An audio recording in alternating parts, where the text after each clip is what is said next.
I'm Jason Lewis. I'm Flora Gladwin. And I'm Thomas Mills. Welcome to Climate Optimists. As a group of concerned citizens, we're on a journey to explore climate solutions and ways that each of us can make a difference. If you're a regular listener to the podcast and value what you get from us, consider joining our community of monthly supporters. You can feel good knowing you're helping empower people to make a difference on climate. And if you're already a regular donor, thank you. We truly appreciate your support. Additionally, for those listeners out there who've recently taken action to help the climate, have ideas for new topics, or have questions for us, we want to hear from you. Drop us a note on our website or on our socials. Yeah, thanks, Flora. We've all wasted food at some point.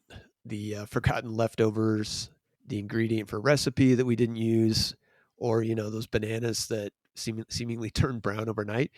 At the same time, none of us wants to waste food. Perhaps it's a subconscious awareness of the resources that went into growing it. Yeah, look, the reality is that food waste is a big problem, and there are millions of people that do go hungry around the world annually. And agricultural expansion is a major factor in deforestation. So food waste is in itself then a major contributing factor to climate change. So on today's episode, we'd like to talk about food waste and the way that we can help solve that problem. But before we dig in today, let's talk about this week's reason for hope. Yeah, so I feel like we got a good one this week. The EU countries have just agreed to tighter emission limits for heavy-duty vehicles. So that includes buses, trucks, garbage trucks.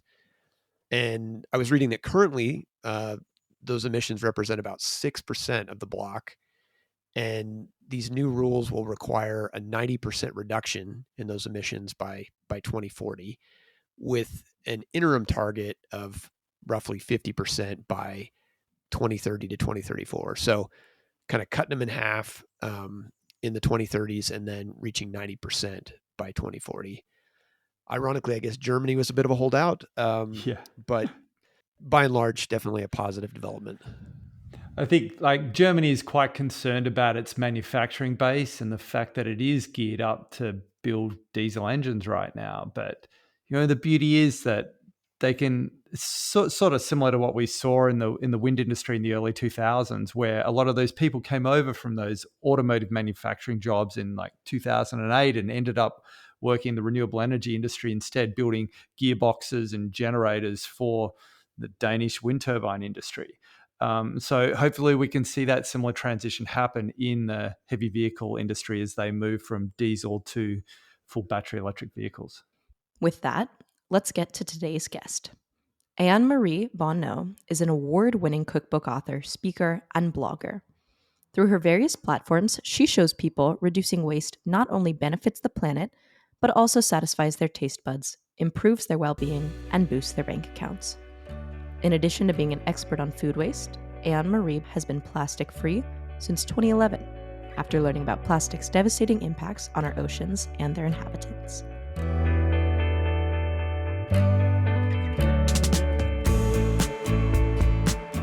Anne-Marie, welcome to Climate Optimists. Thanks, Jason. So we'll start you off with a question we do all our guests. Okay. When it comes to efforts to address climate change, what makes you hopeful? Well, there are at least a couple of things. For one, we have the solutions to solve it. We have the tools. The problem is policy.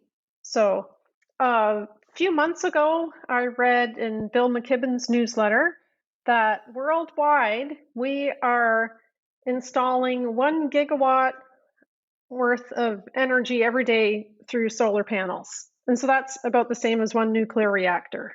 And that's every day. So that was pretty astonishing when I read that. And then just all of the awareness now and all of the people working on this. There's so many people who care and who are trying to fix this. So that gives me a lot of hope. I do think the sort of collective community, if you will, that's engaged in this, and it's the fact that it just continues to grow, definitely makes me hopeful as well. So I can relate to that. Well, let's kick off our discussion of food waste and maybe start kind of big picture. How much and sort of what type of greenhouse gas emissions are linked to food waste? So when food goes to waste and ends up in landfill, it's compacted tightly, it's cut off of oxygen, and anaerobic bacteria break it down and they release methane gas. Worldwide, the emissions account for between 8 and 10% of all greenhouse gas emissions. Oh, So wow. it's not an insignificant number, it's more than aviation. So it's a huge number. Well, just to get a sense, I mean, how much food do we actually waste in the US, and how does that compare to, other countries around the world? Well, we do everything bigger here. So worldwide, about a third of the food we produce goes uneaten. In the US, it's closer to 40%. I think the number one item in landfill by weight is food. So it's a huge problem. And meanwhile, depending on the study you look at, let's be conservative, about 1 in 6 Americans, I believe, faces food insecurity. So it's, we have these two related crises. So it sounds like in the US, maybe not surprising, we waste more food. There is still a lot of food wasted globally. Maybe another way I'd kind of like to look at it, if you could help us, is sort of from farm to kind of kitchen table, where does most of that food waste actually occur, and why? Well, another thing about the US and other developed countries, the waste occurs closer to the consumer end, whereas in developing countries, it occurs closer to the farm. In a developing country, they may not have the refrigeration, or maybe there are problems with transporting, whereas here it's more on the consumer end. So it gets wasted all along, from the farm to the grocery store and restaurants to homes. But if you put that all in a pie, the biggest slice of the pie would be homes. So Okay. households throw out the most food. But the good news is we can eat that. Yeah, so I guess that's encouraging. The fact that we have, it sounds like here in the developing world, at least a lot of control over our food waste as sort of individual consumers. Yeah, I think so. I think a lot of it comes down to just education and awareness. Nobody wants to waste food. Nobody likes to waste food. It's safe to talk about it at Thanksgiving. It's a safe subject to discuss because nobody is for it. So I guess that's super helpful to kind of understand where food goes bad along the way. Can you talk about kind of food waste within the kitchen? What sort of contributes most to it? So Best by dates, confusion over Best by dates is a big contributor. People think that those dates mean the food expires and it instantly goes bad. And so many people Right. throw out food that's perfectly edible. Those dates are just stamped on there by the food manufacturers to indicate when the food will be at its peak quality. It doesn't mean that it will be bad. So if you have something like a tub of yogurt, especially because yogurt is fermented milk, so it lasts longer than milk. If that's not opened and it's past its best by date or best before date, open it up, give it a sniff, look at it, taste a little bit. If it looks fine, smells fine, tastes fine, it should be fine. Gotcha. So interesting. So those dates aren't something that's regulated. And to your point, it sounds like it's not like, it really is just there to indicate sort of when it's kind of freshest, but you may actually have a fair amount of time after that date when the food is still good to eat. Right. And some of those dates are for the grocers, so they know when to rotate the food out. Gotcha. And I suspect then that they end up with food waste on their end too because of those dates. Oh, so much. Yeah. So, the other thing I guess maybe not talking about here, but we should, as it relates to food waste, is sort of the packaging problem that goes along with it. Wondering if you kind of have thoughts on sort of the plastic waste problem that goes along with the food waste problem. Yeah, it's huge. So I actually signed up for a webinar today, but unfortunately had to miss it, on a new law here in California. It's called SB 54, and it is designed to address packaging waste and utensils and things like that. And half of the trash in California is food packaging, so 50%. And it's terrible for the environment It's also not great for us. I don't think there is any sort of benign single-use food packaging out there. Even the cardboard stuff, it looks green and it probably says on it that it's compostable. Well, it's probably treated with PFAS because they make paper grease-proof and waterproof. So those cardboard takeout containers, they may look great, probably treated with PFAS, and then that will contaminate the compost. Plastic, well, you don't want your hot food coming into contact with plastic, and plastic containers shed microplastics. So it's a huge problem in so many different ways. But California is trying to address it. We have this, so this law, it is an extended producer responsibility law, EPR, and it puts the onus on cleanup onto the producers rather than the consumers, which is the way it should be. So obviously, good to see progress on the food packaging front. And I guess getting back to the food waste topic, are there cities or states, counties that are doing a good job of minimizing their food waste, and what can we learn from them? Well, South Korea does not send very much food to landfill, which is great.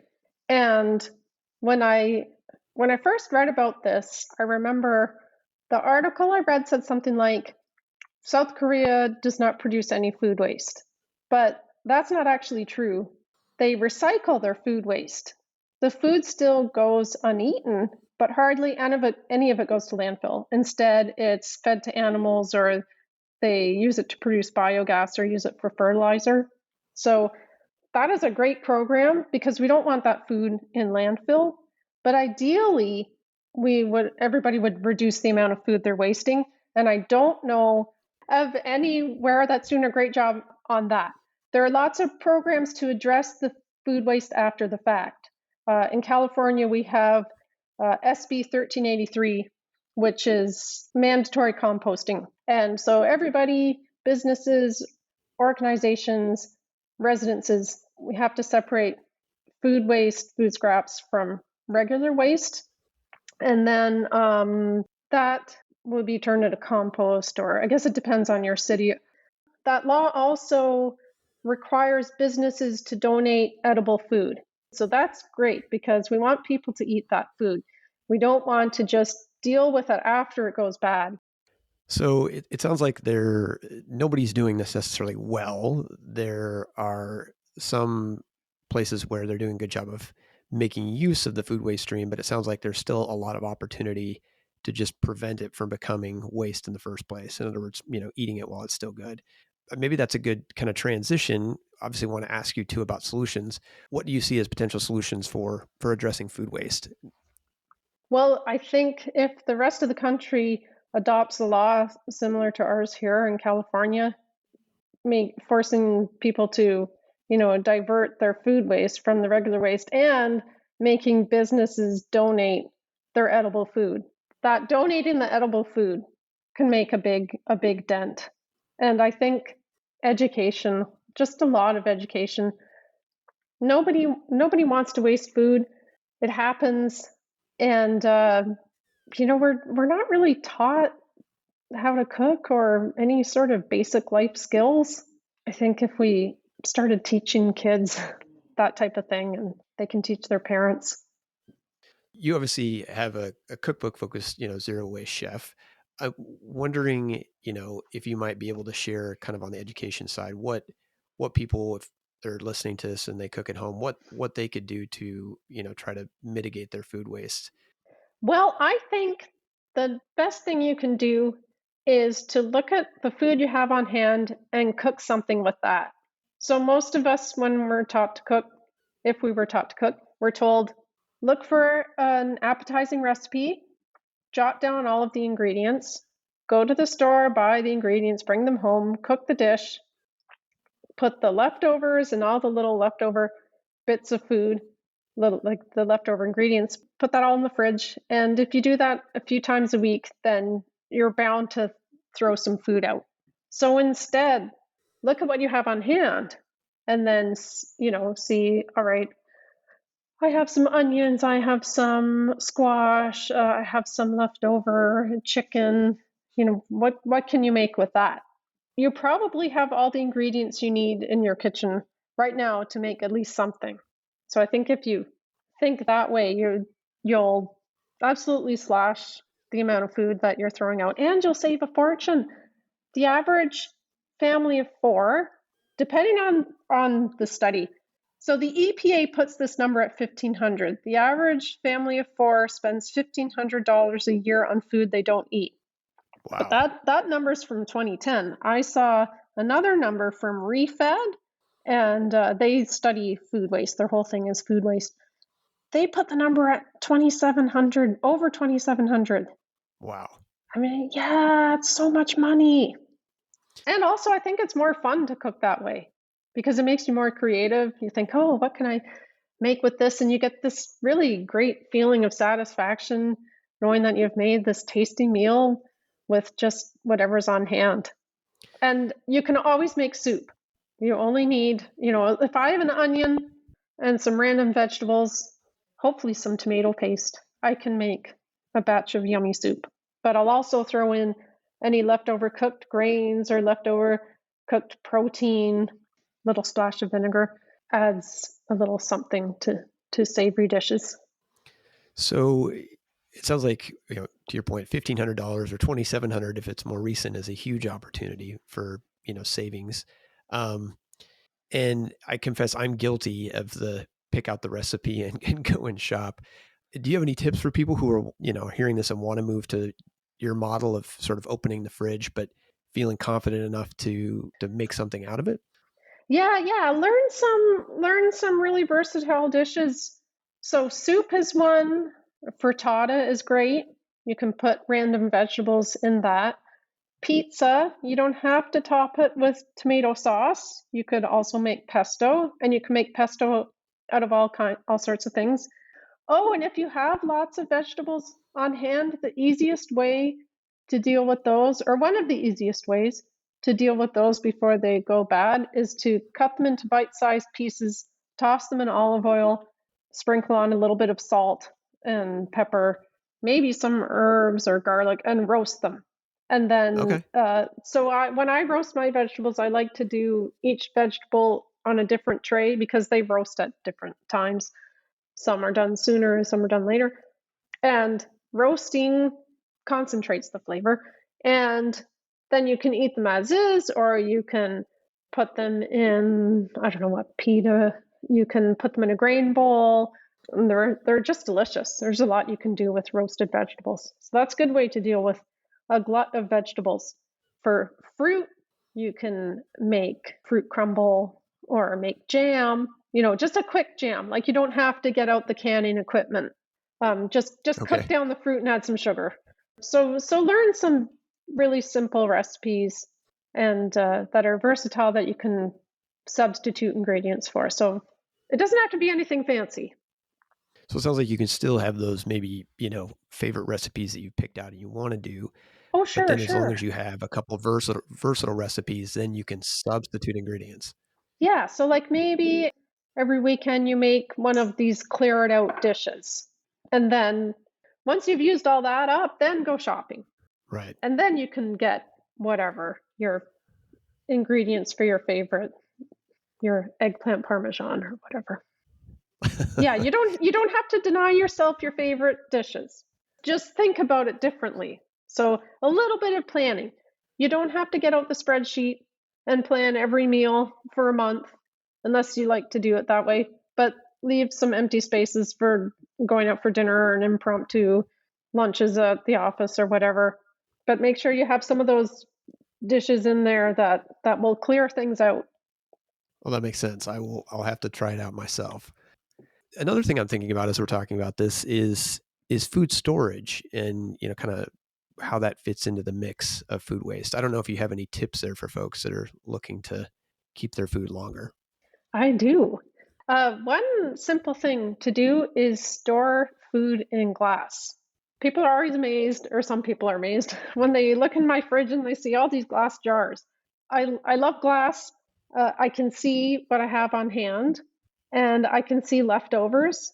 when I look in Right. there, and then I'll remember to eat them.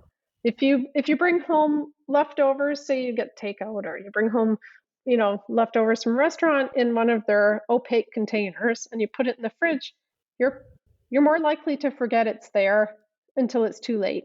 So storing food in glass and then freezing stuff. You can freeze all kinds of food and you don't have to freeze it for 6 months. I mean, you can if you want to, but I made a big pot of dal recently, potato cauliflower dal. It was so yummy. I made a giant vat of it, and we weren't going to finish it all off. So I put some in a couple of mason jars. I use wide mouth mason jars, and I leave space at the top so that they don't break. Can freeze all kinds of stuff. So that's a really quick and easy way to prevent food from going to waste. Often I'll look at something, I'll go, oh, we didn't eat this. I don't think we're going to eat it. And I just throw it in the freezer. And then some things do well on the counter in a jar of water. So, like asparagus lasts a really long time if you just put it in a jar of water on the counter and it looks nice. Basil also. Okay. So those are a few storage tips. Oh, I like it. So it sounds like make sure your containers are, glass and clear so you don't risk forgetting about that good leftover or what have you. And then it sounds Yeah, like the yeah. freezer is kind of another option to extend the life of, food you've made or you haven't made yet and you want to use down the road. So that gives folks, something to think about in their own kitchens, wondering, kind of big picture. What are your thoughts on how we kind of move forward solutions to food waste and food packaging for that matter? Well, I think if we each do our part at home, that will help. And there's no downside to it. Yeah, do what we can at home, and then I think if you want to affect change, try on the local level.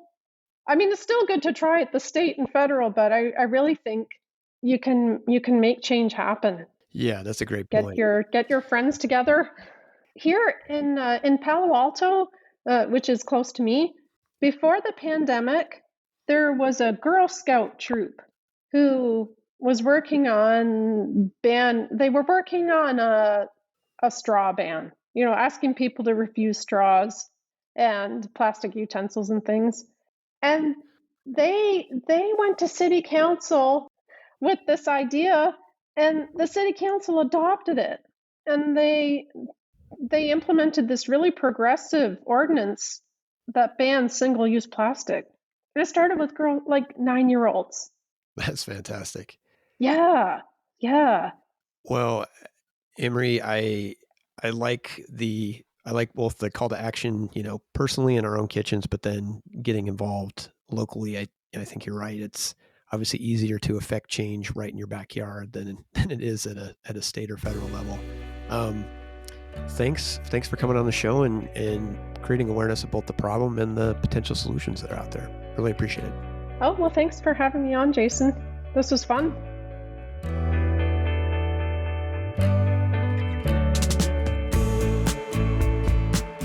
So, what did you think about the interview with Anne-Marie?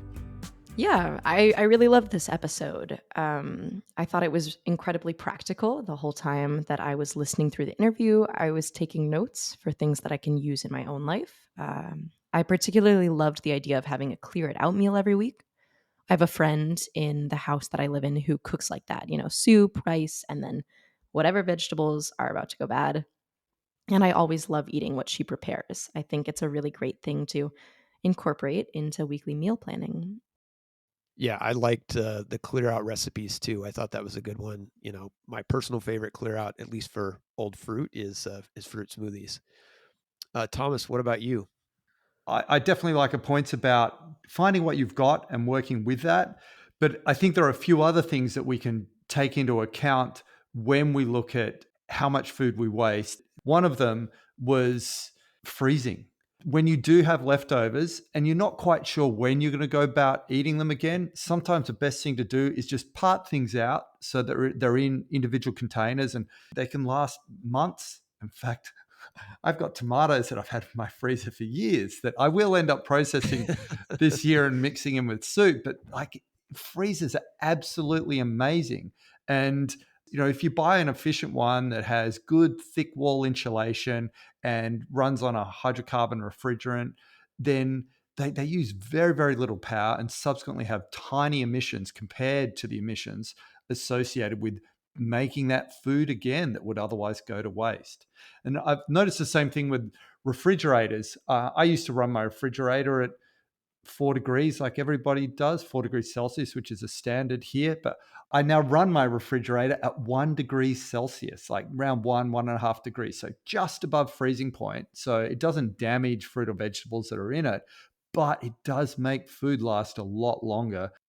Yeah, I think the storage piece is definitely an important one. And, she talked about it sounds like she uses glass jars, but whatever the container, being able to put stuff in the freezer, and I guess to your point, keeping your fridge a little cooler all helps with preserving that food longer.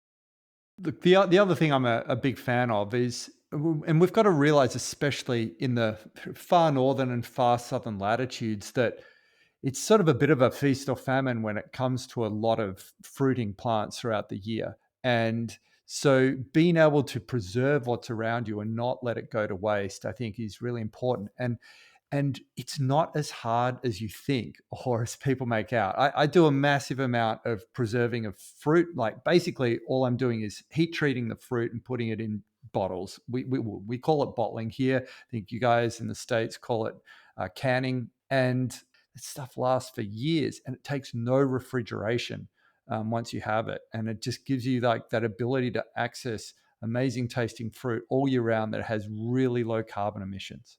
Now that we've sort of discussed what we can do at a personal level, at a higher level, like a global level, what is it that you think could potentially improve the rate of food wastage that we see in the world currently?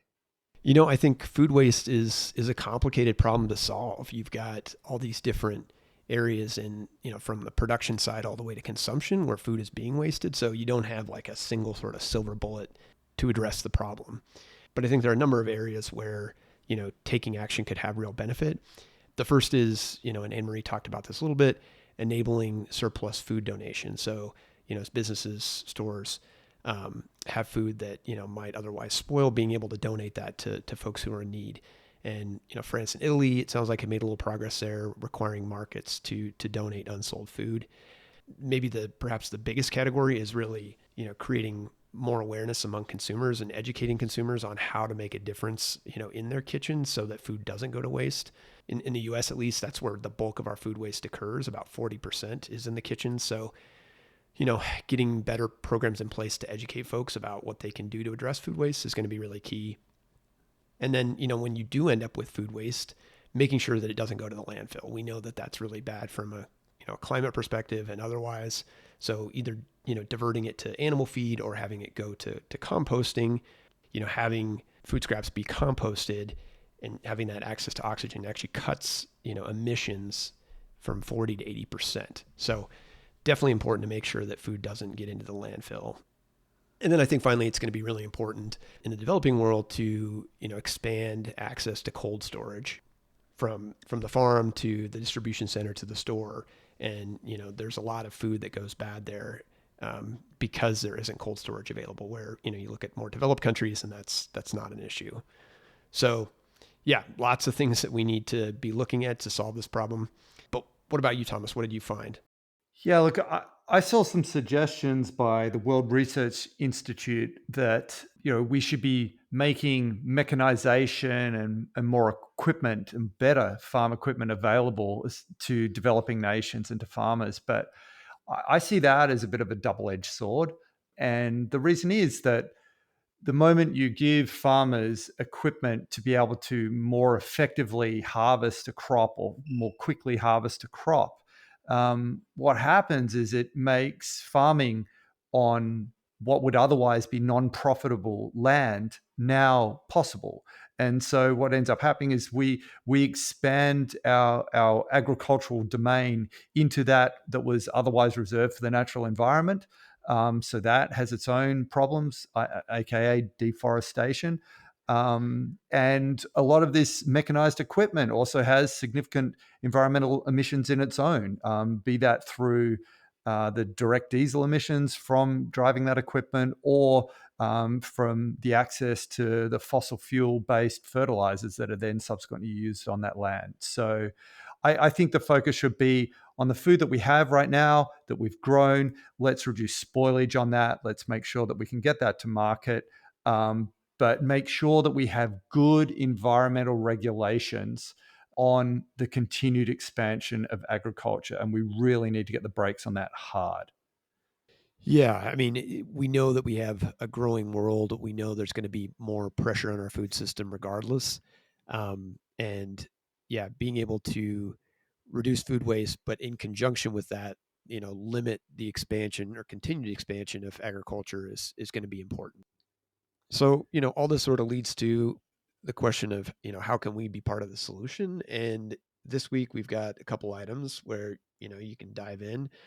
The first is, like the legislation that Anne-Marie talked about in California, getting aware of sort of what's happening out there on the legislative sphere and being able to advocate for policies that, help reduce food waste.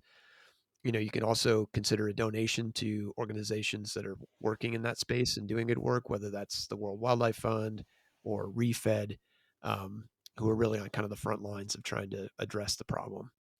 And I think at a personal level, maybe try preserving some fruit. You don't have to have all the fancy Falavicola jars and things like that. Just some old jam jars or tomato paste jars you can use. Put some fruit in them. Boil them up on the stove and see how you go. So we'll put some links on our website to how you can learn how to do this. Yeah, great point. And if you're, maybe start even smaller if you want by investing in that chest freezer and starting to store your summer berries or, whatever your favorite foods are. And if, you're looking for extra tips, check out Anne-Marie's cookbook, Zero Waste Chef. We'll have a link to it on our website. Well, that's a wrap for this week's episode. Thanks for tuning in. If you haven't taken a moment, sign up for our monthly newsletter on our website. And if you're already a subscriber, show your friends where to sign up. Climate Optimists is made possible by Climate Stewards Collective. You can find us on the web at climateoptimist.co. And don't forget to follow us on social at Climate Optimist Podcast.